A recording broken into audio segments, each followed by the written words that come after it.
guys, welcome back to the Mention Magic Games YouTube channel. I'm Bobby, and I'm here today with Andrew Klinger. Hello, hello. And Andrew is coming off of a fifth place finish yesterday in the online regional. Kind of an interesting format with the ban list being in effect, but the new set 28 Prismatic Clash not being legal.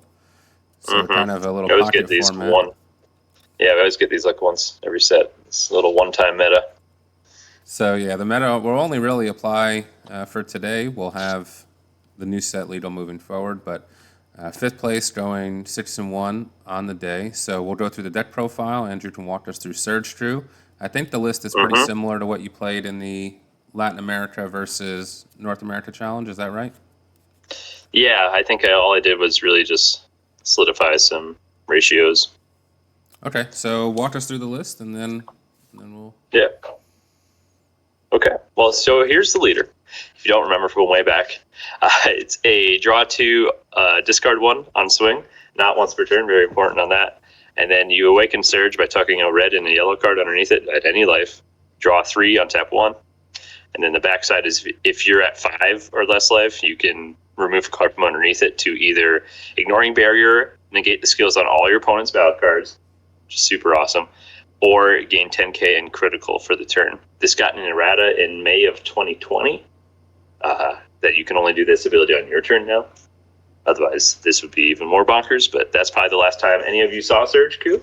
And if you weren't playing back then, welcome. This is SURGEKU. That's what he does, the leader. So we have cantrip number 1. Here we have just 3 of these Gohan challenge from the core. Really only useful if you don't have your unison and if you're going first. It searches for a plethora of things. You can find your unison. It can find any Saiyan or Earthling 4 or less and yellow. It's a lot of targets in this deck. So I found just 3 was fine because going first, you either want to do that or you could even just charge one of these guys in rest mode. Like, you don't really use your Z deck a whole lot, so that Z energy doesn't really matter. This Warpland, I think we call them, it's pretty dang good because you're constantly discarding with your leader. So you're able to warp 1 red, 1 yellow, and then ignore energy exhaust on this card here. That's all it's used for. It's got some abilities if you really want to, if you're really stretching for some cards, but I've never used it. It's like for 4 total mana, you can switch something to rest mode, then choose it from your opponent's battle cards, and it gets -20. So kind of a red and a yellow thing, but way overcosted. That Gohan might be the only yellow playable card that came out of either of those archetypes from that set.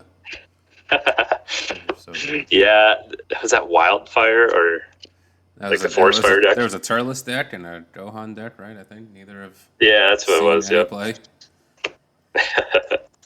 Unfortunate. Hey, maybe you'll get art support now on top of it. Here is the unison. Is the part of the new support for the deck.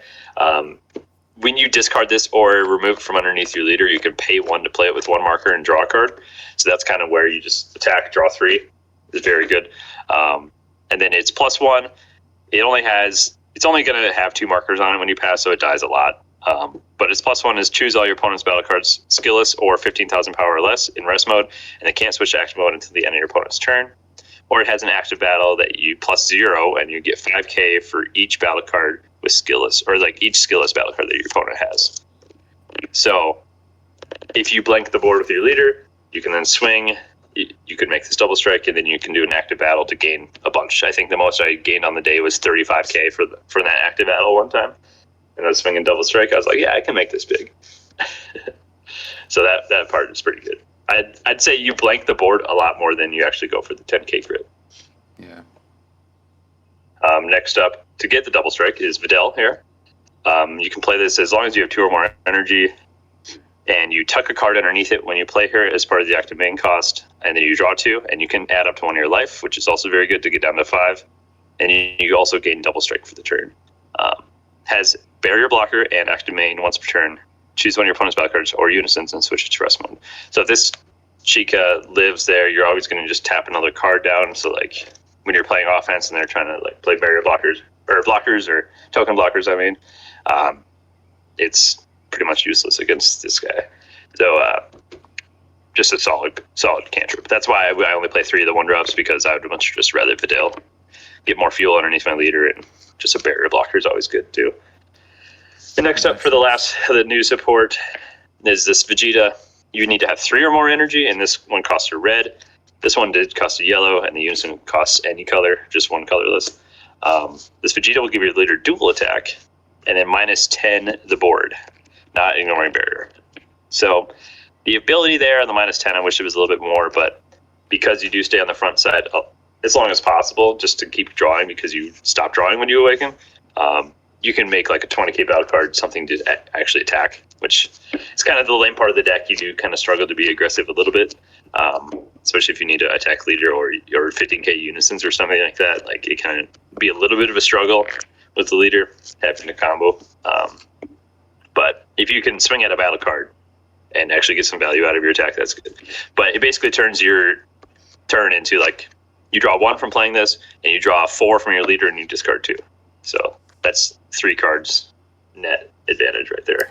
Yeah, on that leader swing, I saw a lot of the early iterations of lists. They were playing either the Dark Temptation Toa or the Supreme Kai, that the overrun cards that buff your leader 5k and, you know, either draw or discard a card. Did you ever test those out to try and? Yeah, I had the Toa, because I mean, you're not going to side anti-hand destruction in this, and I do worry about milling out sometimes.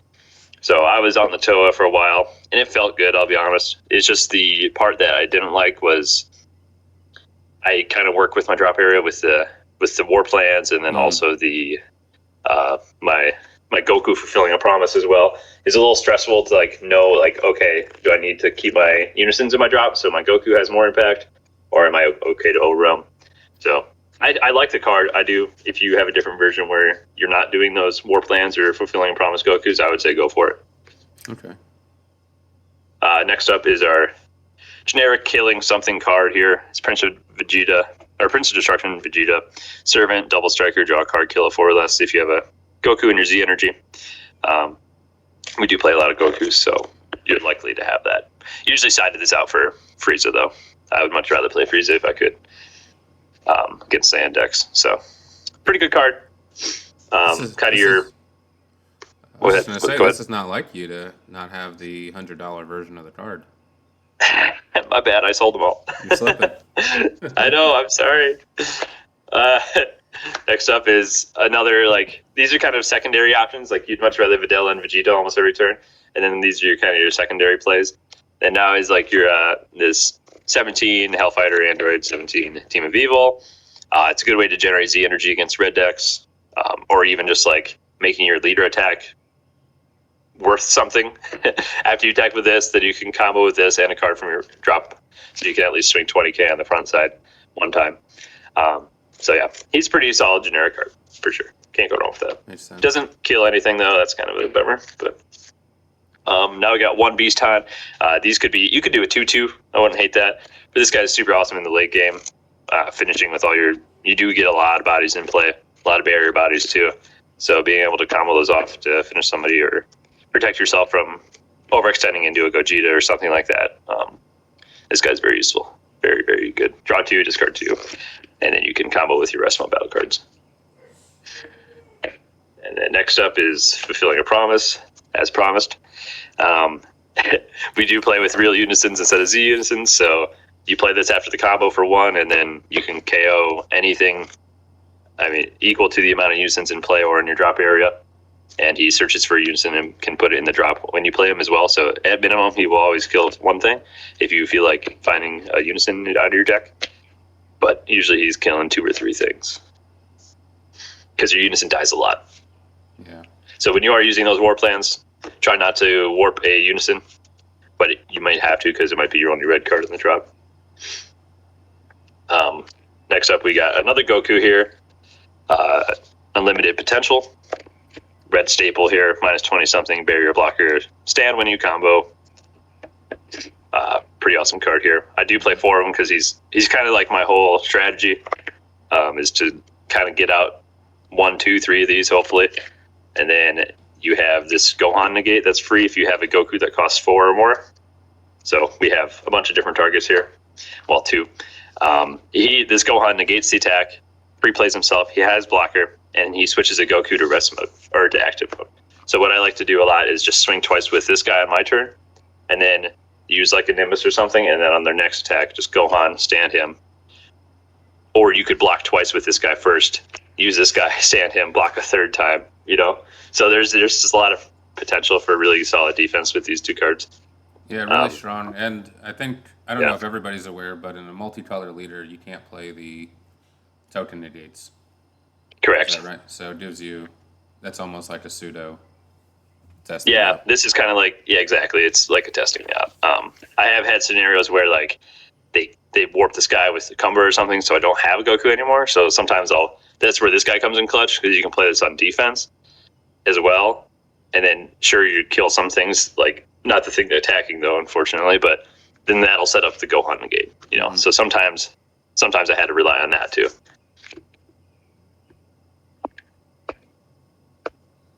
You can't activate counter after you do this, so you do want to make sure you do the Nimbus or the Forbidden Power first. This is kind of what I changed. I used to be on 2 and 2, and I was like, you know what, enough. I don't want to like not see them, and you can always pitch them or charge them. Oftentimes, I would just use a Nimbus right away and pitch a Forbidden Power, because I would have like 2 other Nimbuses in my hand or something, you know. So that's just my only floodgates. So I definitely wanted 6 of them, not just 4.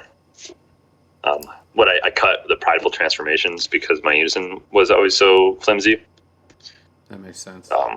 Yeah, but pridefuls are good too. 2-time magic. I remember these. I forgot to put them in my deck against Latin America. But so I remembered them this time. Those are good. Goku super combos, because your energy can be all over. So like you can't really warrant the bottom deck 1 draw 2 super combos, because sometimes you'll charge a red, most of the time you'll charge a yellow or red. Ideally you just charge a yellow and then a red yellow, but sometimes you'll have to charge that 1 red, maybe 2 red sometimes too. So this is the best super combo because of the Majin Vegeta, and then also 1 Zamasu. Shout out Daniel. He's like, hey, just throw 1 in, it'll piss people off, and he's absolutely right. That's why we play, not to win, but to infuriate our opponents. Now is a plethora of 1-ups. So we got an Overrealm, a Poutine, a Black Kamehameha, which is pretty solid, especially in certain matchups like Gamma or something when they have a wide board, and then you can just go Fulfilling a Promise and kill a bunch of them. Got multiple Awakenings Goku, then Shenron. Just really good generic cards. What stinks about having this many ones is sometimes like I'll have to charge this Goku or this Sin, and I know I'll never get it back. But you know, playing your core is just more important than playing a 1-of, unless of course that 1-of is like an Almighty Resistance, a Gogeta, or a Frieza. Oh boy. Almighty Resistance comes up a handful of times, not all that often, honestly, because it is a big investment. It costs 2 to do it.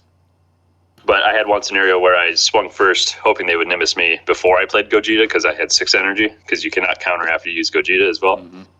And ended up getting that off. So, Gogeta gives you a bunch of energy markers. Quad Strike can clear the board. With those energy markers, we're hoping to play Frieza. That'll pretty much seal any game.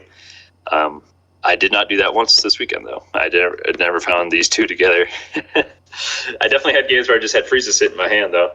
And then that's like a scenario where, like, well, I don't ever want to get rid of it just in case, you know?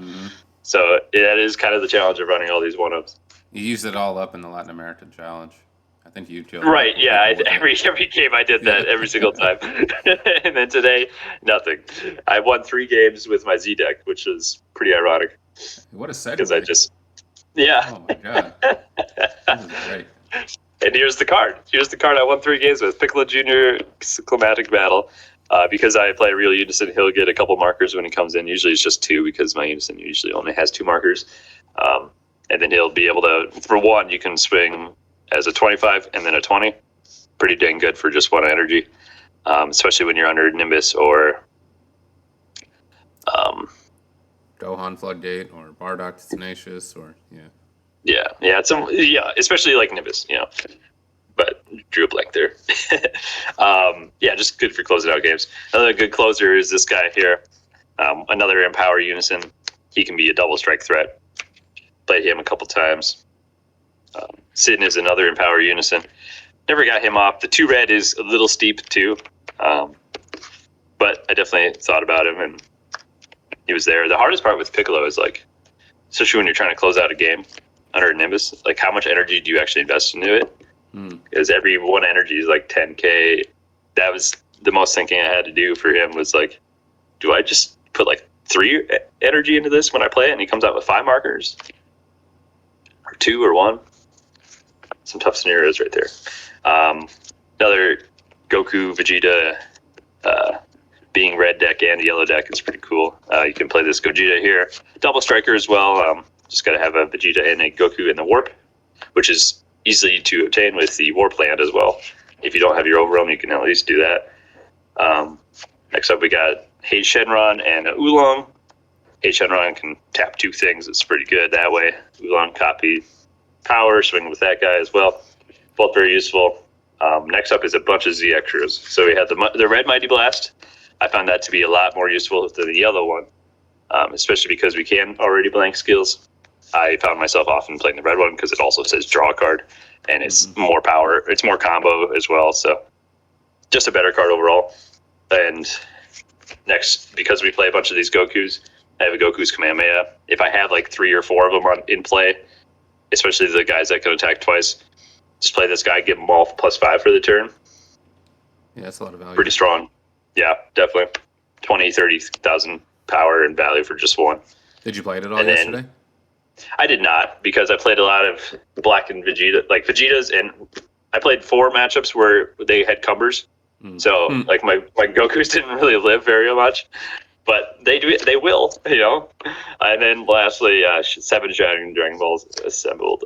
If you don't have the Frieza, and if you're playing against red specifically, I would say, or yellow, this to tap them out is really strong. Mixed with Gogeta, of course. Yeah, I would say, yeah, I don't access it all too often, but when I do, they're clutch. So maybe that Piccolo goes up. That seems like that was an MVP. He was. I'm going to have to get the fancy version of him for sure. My bad. I don't have the fancy red cards. That's what I'm lacking. I'm a yellow and a green player. Yeah, you this is the first. I'll give you credit. This is the first red deck I've ever played at a regional. So side deck time. These are the Friezas I was talking about. Substitute those in for those Majin Vegetas usually. Here's a substitute for the cantrip if you're playing against Gamma or Green, or sometimes Nova as well. I put these in instead of the other Gohans. That way your hand size doesn't get hurt. We got 2 Beerus Ball. Super awesome card. And Floodgates. You do charge red yellow, so you have the ability to do this for free, which can be also super clutch. And you also do give your leader 5k for the turn, for what it's worth, especially because you're in dual attack. Yeah. Pretty good there. Yeah, I like that a lot. And then 1 Crown. I played against 1 Bojack, so I put him in once this weekend. Becky Kabura. Kind of had we were in the sideboard that we were playing, and we're like, oh, you can call it Gogeta GT, but turns out they still get the energy markers, so not quite as useful. But Android 21 was there today. Calling Android 21 4 would be really solid. A bunch of solid choices for that guy. So yeah, 5 drops to Masu. There's tons of stuff. 5 drops to Masu, yeah. Yeah, there are. I didn't cite it in once, but you could see the scenarios where it would be useful. Overall, Bardock, there's some matchups where they play a lot of 6 or more, so Black, Gamma.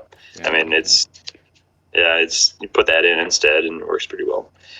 1 Topo. I got this off once today.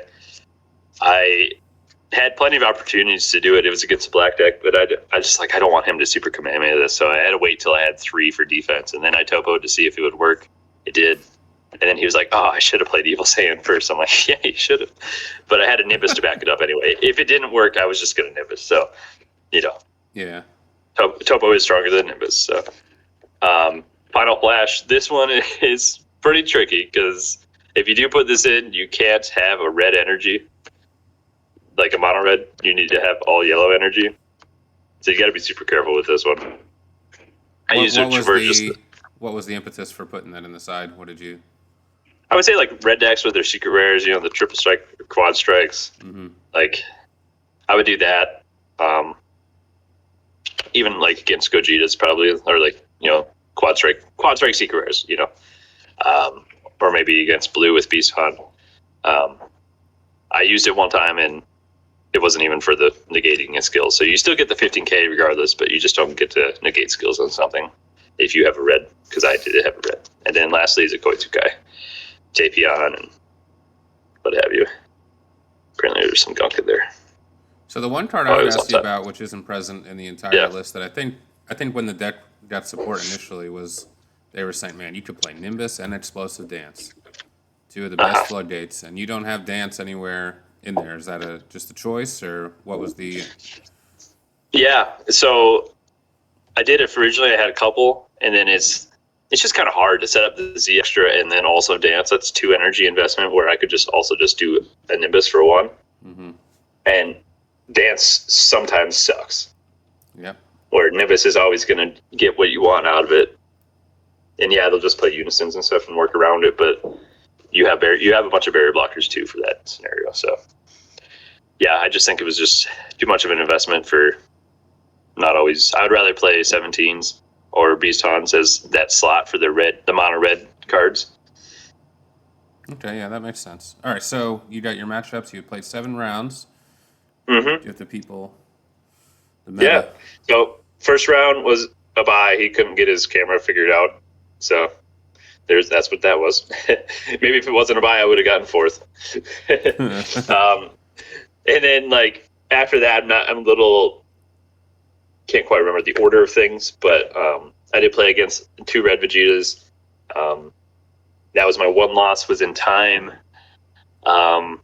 He was under a Nimbus and he had 3 life, I think, or 2 life. No, I had 2 life, and he had a double strike. So I still think I had a negate for it, but he played the unison to wipe my board, and then time was called. So I mean, it is what it is. We're allowed to look at the clock. So red Vegeta's still around. Yeah, I wouldn't say he slow played me or anything. Like, it was totally fair, and I'm not upset at the guy at all. So it's a game I think I would have won had time not been involved. But it is what it is. I should just not have gone down to 2 life. I did, yeah. That was my only, and then I played another Vegeta as well. Won that one. I played against a Nova.